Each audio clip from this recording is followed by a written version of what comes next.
সহযোগী সংগঠন আমাদের লিখিত এবং আমাদের সেই অনুযায়ী ঢাকা বিশ্ববিদ্যালয়ে দায়িত্ব পালনের সময় আমরা সর্বোচ্চ সহনশীল ভাবে কিন্তু তার দায়িত্ব পালন করেছি এবং সবাই কেউ কোনো প্রকার প্রস্তাব বিচ্ছিন্ন তৈরি করার প্রশ্নে আসে এবং আপনি এটা বারবার আমাদের প্রশংসা করেছেন। তো সর্বশেষ সময় স্যার আপনি দেখবেন সারা দেশের বিচ্ছিন্ন ঘটনা ঘটেছে, কিন্তু এই ঢাকা বিশ্ববিদ্যালয়ে বিএনপির নামে জনাব তারেক রহমানের নামে বিনা কারণে তাদের সাথে কোনো সম্পৃক্ত হয়ে নেই, তাদের নামে মাঝে মাঝে গালি দেওয়া হচ্ছে। এই বিষয়ে স্যার আপনি কখনোই কোনো বক্তব্য রাখেন নাই, স্যার ঠিক আছে আপনার হতে পারে, কিন্তু স্যার আজকের যে ঘটনা এটি আপনি কোনোভাবে এড়িয়ে যাওয়ার জন্য সুযোগ নেই। জামাতে ইসলামী এবং এই ছাত্র শিবির যে এই দেশের পক্ষের কোন শক্তি না, আজকে আবারও তা প্রমাণ করে দিয়েছে।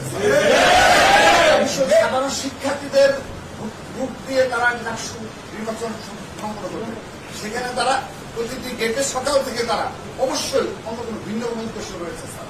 এবং স্যার আমরা আজকে আনুষ্ঠানিকভাবে স্যার আগ্রহ আছে, আনুষ্ঠানিকভাবে আমরা দীর্ঘদিন সহ্য করেছি এবং আপনি স্যার যখন দায়িত্ব নিলেন স্যার, তারপরে আপনাকে যিনি পাহারা দিয়ে রেখেছেন তিনি আজকে ডিপিকে নিয়ে এসেছেন।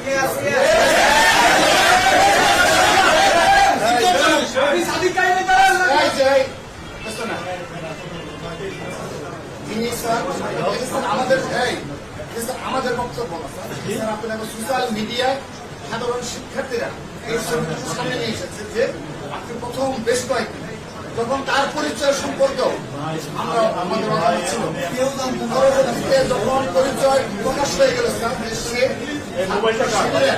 ঢাকা বিশ্ববিদ্যালয়ের সভাপতি ছিলেন, এরপর থেকে স্যার কিন্তু সে আপনার পেছনে আর যায়নি, অন্যভাবে আপনাকে যোগাযোগ করা স্যার আমরা স্যার এবং স্যার আজকের যে ঘটনা এটি স্যার আপনি যতই ব্যাখ্যা দেন স্যার আপনার তো অবশ্যই আপনার সম্মান রেখেই স্যার আমরা দীর্ঘদিন রয়েছি। আগামীতে ইনশাআল্লাহ এই ঢাকা বিশ্ববিদ্যালয় স্যার সমস্ত আমাদের যারা শিক্ষকবৃন্দ রয়েছে সকলের প্রতি সম্মান রেখে ছাত্রদের ক্যাম্পাসে রাজনীতি করবে, কিন্তু বাংলাদেশের সার্বভৌমত্বের প্রশ্নে, মুক্তিযুদ্ধের প্রশ্নে এবং এই ধরনের সন্ত্রাসী কর্মকাণ্ডের বিরুদ্ধে ছাত্রদল অতীতে যেভাবে স্যার রাজপথে ছিল, আমরা ঠিক এভাবে আমাদের প্রতিবাদ অব্যাহত রাখবো। আমরা আনুষ্ঠানিকভাবে বলছি স্যার, ঢাকা বিশ্ববিদ্যালয়ের প্রশাসন যারা শীর্ষ পদে বসে রয়েছে তারা পুরোপুরি জামাতিকরণ হয়ে করেছে, দুর্বল এবং জামাতে ইসলামী দ্বারা নিয়ন্ত্রিত স্যার।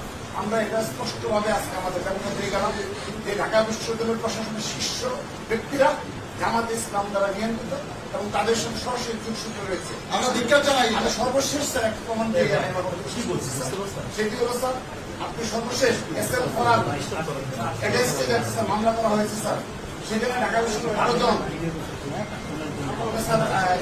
নিয়োজিত সত্ত্বেও শুধুমাত্র শিবিরের সাবেক সাধারণ সম্পাদককে আপনি আইনজীবী হিসেবে স্যার আপনি এত ক্ষমতা আপনি নিয়োগ দিয়েছেন,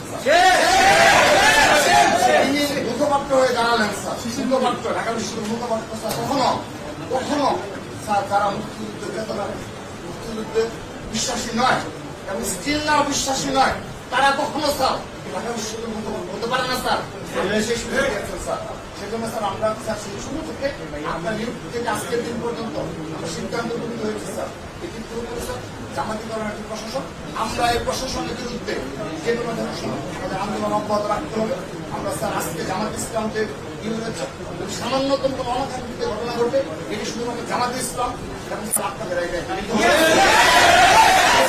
রিকোয়েস্ট করছি স্যার আপনি আনুষ্ঠানিকভাবে এই জামাত ইসলামের সন্ত্রাসী সংগঠন আজকে আবারও প্রমাণ দিয়েছে তাদের বিনা কারণে তারা আজকে সশস্ত্র অবস্থায় কর্মসংস্থা নিয়েছে। কেন?